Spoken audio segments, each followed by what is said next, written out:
Hey everyone, Al here from BC Extreme Outdoorsman, and today I'm at the BC Sportsman show in Abbotsford, and I'm here with Rob from Northern Jets. And if you watch my videos, you know I've bought a lot of stuff from Northern Jets. He's perfect for inflatable jet boats. He's got everything you need from impellers, poly shoes, speed nuts, impellers, liners, flush adapters, grease hoses. We got splash guards, whale tails, 2 types of adjustable transoms. We got all the hardware you could need, all the keys and shim kits, stud kits. Yeah, we got foldable fuel bags, rod holders, cup holders. Yeah, pretty much anything you could need for an outboard jet. By the way, this is Rob from Northern Jets, and I really recommend those inflatable fuel bags, or those fuel bags, collapsible ones. They're awesome. And he is now a dealer for ProJet jet boats, and they're from Poland, and he went down to the factory. So do you want to tell us about these boats? Yeah, so they're just a new product out there for people who want to run a jet tunneled inflatable. So that's the unique thing about them, is they have a tunnel here on the bottom. Very similar to the Solars. Yeah, similar to Solars in the handling and that. They're kind of a combination between a Estrella and a Superjet. Here we have a 470, 1450 grams a meter for the fabric here, for the main PVC. Same design as Solar for the floor there, triple stitched floor. Handles very similar, kind of like a race car type style, kind of really nimble, lightweight, 245 pounds for a 470 boat, so fairly light maybe compared to some of the other ones. Has valves, relief valves, on every chamber as well, so we don't have to worry about the heat in that, blowing out any tubes or anything. So this is thicker than the Solars? It's the same as the Alaskan or the heavy duty models. Okay. So Solar has a few models that are heavy duty that you can get the 1450. So this would be the same as theirs. But the majority of theirs I think are 1050. Like my Solar is 1050 grams, and we do have 1050 gram models here. But I would say 3/4 of them are the thicker ones, and the other quarter is the 1050. So what do you think of these compared to the Solars? Very similar. Yeah, I mean, I love my Solar still. I love the ProJet. Just another boat out here for people to try. Like I said, this one's kind of a combination in between a Superjet and an Estrella, in my opinion, the way it handles. You can get it to spin out if you try really hard. Runs super skinny as well. So yeah, I'm impressed with it. I just slapped the motor on, no porpoising, no bow plowing, no nothing. That's huge. Just gets up and runs, and I'm in there by myself with the gas tank in the middle here, so all my weight at the back, and the guys in Poland there didn't speak much English, but they have a word for porpoising called gafka, and they kept saying no gafka, and they were correct when I went out and tested it out. But we'll try the 430s. The 430s are 420s are a little more prone to porpoising, so they're a little more sensitive, I think, to weight distribution than the 470. So when I get out and try that, we'll see how those perform. Did you put the adjustable transom on this? I did. I put a new adjustable transom that I have. You put the new one? A sliding one, yeah. Let's see that. So this is the sliding adjustable transom. I call it almost a poor man's adjustable transom. Just 4 bolts here. You bolt these through, and it slides 4 inches of travel with this transom. Just slides up and down. So you can't do it manually, or you have to do it manually. You're not going to do it with a little crank like this one here. Yeah. But it's cheaper than that one, but simple. For those people who are first time putting a transom on or putting a motor on their boat, it can be a little daunting. So it's a simple solution here. You have 4 inches to play with. Yeah, exactly. And you can adjust this, on the river if you have to. You can put different motors on. So yeah, just another option for people that want another transom design. We brought some of these in now. This is a new product, the whale tail. Okay. So I'd say more spray down. Yeah, no, this is actually for getting on step quickly and keeping your porpoising down. So if you have a porpoising issue, it seems to be a lot more popular in the U.S. The U.S. guys love their whale tails, so we'll see how these sell. I haven't had a chance to try it out yet. Stainless? Yeah, so this will just go on the back of your shoe. I think this is a medium. So instead of going on the front like a splash guard, it actually goes, it's actually a small, it goes on the back of your, like this. So it's off the back, eh? Yeah, it's off the back. I guess that stops the porpoising. It stops the porpoising and helps you get on step quickly. Right? Yeah, it's like a big trim tab on the back of your thing. So yeah, like I said, the American guys love their whale tails. They're right into these. So yeah, it'll be interesting to go out and try it out and see how. Have you tried one? No, I haven't. I just got them in. Huh. Yeah, just got them in an hour before we came down here. Oh, okay. So yeah, it'll be interesting to try these out. But yeah, lots of different things. Yeah. We also got this. anyone who's new to jet right. boating wants to come up to Terrace, try some of our amazing rivers there. A little inflatable jet boat course. So yeah, kind of get that learning curve from sure. 0 to 100 in a couple days. You'll learn a lot in this course. So we're excited about this to and then come out for the last day, the third day, and run some of our rivers as a group and have a good time learning from everybody. That's a good idea. It's definitely a learning curve when you're first starting. It can be very intimidating, these rivers. And when you're in the boat, the rivers don't seem that aggressive, but they're nothing to mess with. They're very dangerous. Yeah.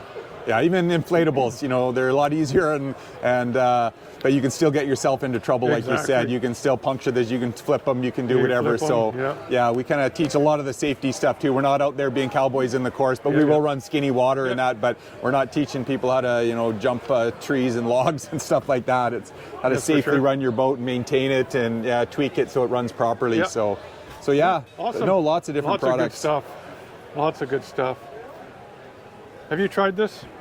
Yeah, it just goes over top here. Yeah, it spins your relief valve. Relief valve. So, Stay-on glue, the best kind of glue to use if you're doing any patching or adding any of these. Yeah. Just all kinds of parts, everything you can need, and at very reasonable prices. Very reasonable prices. Yeah, we try and keep it fairly reasonable and not trying to gouge people or anything. But stuff is expensive too sometimes to get it in and get it out there. So and a lot of times we're making prototypes and stuff, so we got to pay to get it made. So yeah. I did make a fueling hose to go from, so I don't have to worry about spilling. That's a good idea. Yeah, we don't want to be spilling fuel in our rivers or in your boat. Yeah, right. Nothing worse than you don't have to take your fuel tank out of your boat to refuel. Yeah. I got another cap and just screw it on, and then I made a hose that attaches to the nozzle here. Yeah. And I put a relief valve inside on that cap, and I should be able to just pour it. I haven't tried it yet, but it should work. Yeah. No, that's good. Yeah, that's the beauty about this sport here is all the innovation and that, people tweaking things and making it work for their own uses and that. Exactly. So that's awesome. Yeah, he's got rod holders and these speed nuts. Do you really think there's a difference with the speed nut? Well, I haven't tried mine yet. I do have one. Well, we got two different sizes here, and I mean, it's hard to kind of, for the average guy to tell you whether there's an improvement or not, but there was a guy in the US that invented these, and he did jet boat racing. And he was a machinist, and he did all the stats and studies, and he found when he was using these, he was actually, over the first 1,000 feet, he was 100 feet ahead of everybody else. When he wasn't using them, they were all fairly even. So if he took it off, they were even. If he put it on, 100 feet ahead. So it helps you get out of the hole quicker. Whole speed, whole shot. It just smooths down that water flow coming in, gets rid of all that spinny water and air kind of getting caught in there. Turbulence. Yeah, and so he and he said maybe about a mile to half a mile faster top end with this as well. So perfect, but it's getting out of the hole that you want the most, right? Yeah. Every little bit adds up. You can add impellers and file them down, make everything smoother. New liners, everything. Really nice impellers, stainless steel polished. Highly recommend those. And then you got all your flanges here as well. These aren't stainless though, right? They're aluminum? Zinc alloy. This one's aluminum here, but the rest of these are a zinc alloy. Okay. So yeah, they wear better. So zinc alloy is just another product, a whole mixture of mainly zinc, but some other metals mixed in. And it just has better wear resistance than aluminum. Aluminum's fairly soft, so these, paired with one of these, you're just going to make it wear longer, have to replace it less often. So, sweet. Yeah. These polyurethane feet are a must if you're going to do this sport. Basically, you take this off and you sell it like that, and you buy one of these. Yeah, simple. Almost everything comes with a flange liner now, so super easy with these. Just take your other one off and bolt one of these on. And now we have, it's kind of a new thermal plastic that we're using on these. You can see the difference between the I can just the old style. Yeah. So they hold up just as good? Yeah, I think just as good. It's a little bit softer. It doesn't chip off. Every once in a while you get little chips here. Yeah. You'll find. But there's still, we guarantee these for life. If someone breaks one of these, send me a picture and I'll send you a new one. So we've got hundreds and hundreds of these out there, and no one's ever broke one. So if you break one, you slice a hole in it, it breaks, whatever, I'll send you a new one. Awesome. That's a deal you can't refuse. For sure. That's awesome. Hard ox grates too, super hard steel grates here. Does that include the grates too? Well, yeah, if you break a grate out of here, if you pop one of these out, yeah, I'll send you a new shoe. If you bend it slightly, you know, I'm not going to do that, but, you know, you can just bend that back. But if you break one of these out, you crack anything here, anything, just let me know and I'll send you another shoe. I've had mine get really sharp where I just filed the sharp edges down. Yeah, I'm pretty hard on mine. Yeah, well, yeah, there's lots of guys who are hard on their stuff that, so. I actually got chips in mine. Do you? Yeah. Yeah, you get, that's what happened with these. They're a little bit, you know, they chip a little bit in the side from hitting stuff, but they still, but these ones are a little, I guess more, I don't know, softer, I guess, so they don't flake off. So we're kind of going to this thermoplastic material. Nice. So we've had, that's what the larges have been like since day one. Oh, okay. So we just had another mold made, and yeah, had them made out of that material. And the smalls will probably go to that too eventually. Cool. Yeah, he's got water flush adapters, little grease guns to pack with you when you're out on a trip or something, because you should grease your pump bearing after every use. Yeah. Yeah, awesome. Yeah, no, come on down to the outdoor show.